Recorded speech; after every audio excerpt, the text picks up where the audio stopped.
point. Are you a savvy business lady? Me too.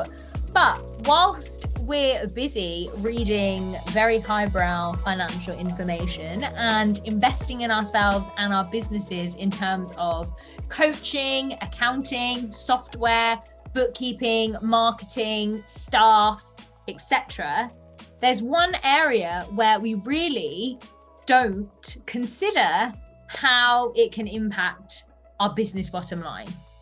Well, let me tell you all about it.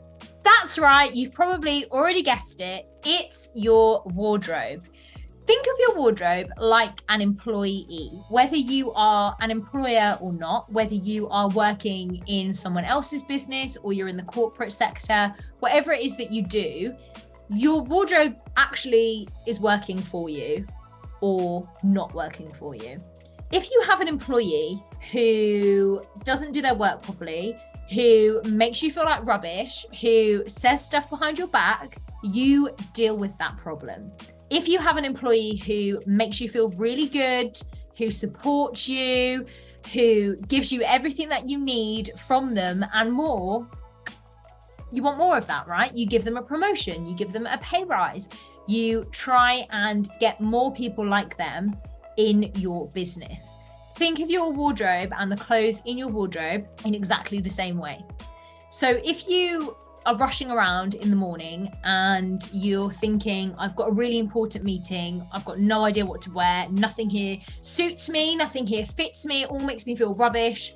What kind of energy are you taking into your working day? You arrive at your meeting, you might be late, you're very flustered, you feel like you're on show, you don't feel good, you feel awkward, you don't want to stick your hand up and make a point, you get mansplained to, and you don't say anything about it because you lack the confidence. Ugh. Your clothes don't make you feel good and they don't support you. I have clients who work in sectors such as banking and finance and tech, and they will often say to me that they feel like their work wardrobe doesn't represent who they truly are.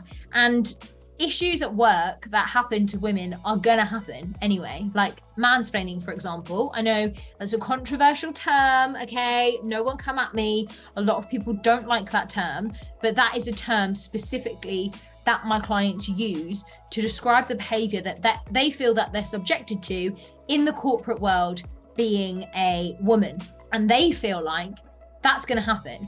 And when they're wearing a boring, basic black skirt suit that they don't really like and they resent spending a lot of money on, they're less likely to stand up and say, you know what, no, I disagree, actually. I'm an expert in this. Let me tell you how it is. Whereas if they were wearing the thing that they actually loved and made them feel like an absolute powerhouse, they might be more likely to say something about it. And this applies in your wardrobe and in your business and in your corporate profession, whatever it is that you do, this applies. What you're wearing, whether you're working from home or in an office, can 100%, this is scientific, okay? It's based on scientific information, can 100% absolutely influence how you behave. There are lots of studies that go into this. So one particular study looked at lab coats. And this study has been done across different sectors, from graduates to prisoners. And in these group of people, scientists tell them that they're wearing a lab coat, and they divide them into two groups, and they say to the first group, you are wearing a doctor's lab coat. And the second group, they tell, are wearing a painter's uniform. They notice a difference in the behavior between those who are told they are wearing a lab coat and those who are told that they are wearing a painter's overalls. Spoiler alert, it's exactly the same lab coat, but you can see how we make an association with what we're wearing. What we're wearing tells us who we need to be.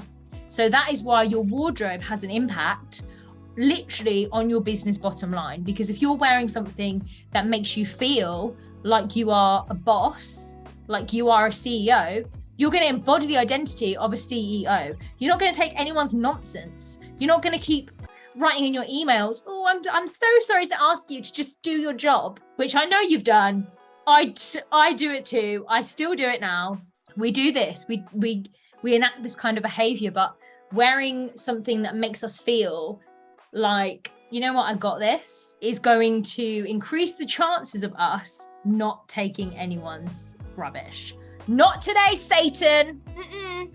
It's kind of frustrating for me how few businesses take work dressing seriously, especially in an age after the pandemic. If you're a boss and you are watching this, I would invite you to please look in your company handbook about what it says about dressing for work. Because having seen a lot of these handbooks, you know what they say? In brief, they say stuff like, dress smart. What does that mean? What does that mean now more than ever? People are confused. We don't get taught how to dress in school, in college, in university, in business training. And if it's not something that comes naturally to you, if you aren't necessarily a visual thinker, you find it really hard to know what to wear.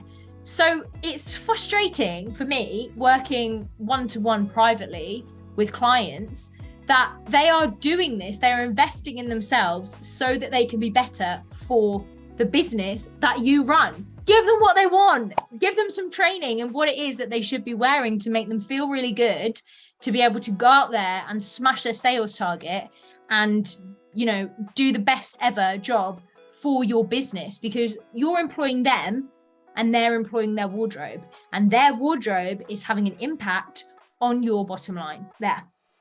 Thank you for coming to my TED Talk. Goodbye.